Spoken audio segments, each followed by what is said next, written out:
is another handheld impromptu interview with Dean Welch, who's a fantastic property investor.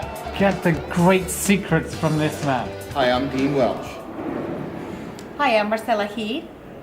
Naomi Marquise. Hello, I'm Francine Marquis.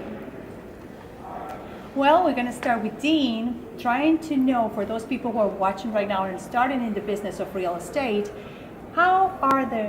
what will be the three main things that Dean will recommend for anybody who's starting in real estate to do today in this market? Well, if you're starting in real estate, you really have to know your locations.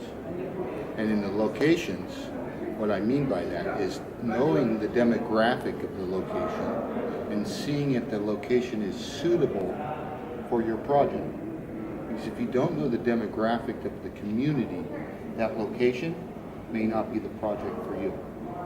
Does it help? That will be the first one, yes. So look at your demographic of your location.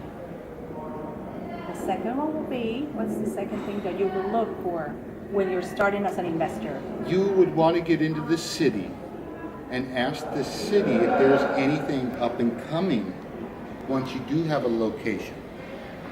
And what I mean by this is finding the city's requirements, because you found your location now. Now the next step would be to make sure the demographic of the community meets the needs. And meeting the needs is asking the city if your project will work with their needs.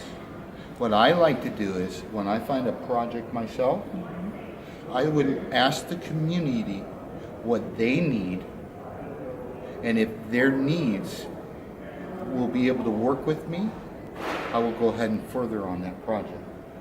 Great. And now for the third and last thing that he will recommend will be what?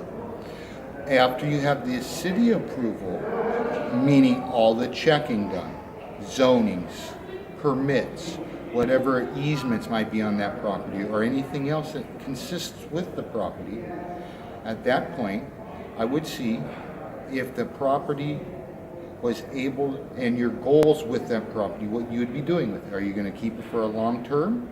Are you keeping it for a short term? Are you going to flip it?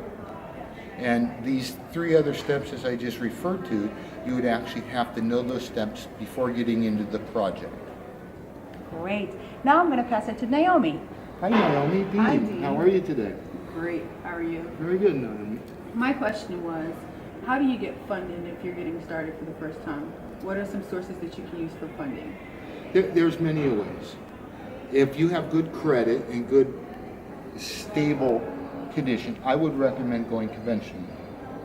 Meaning going down to your local institution and asking them for funds and going that direction, because your lowest interest rates and the best options are with the bigger institutions.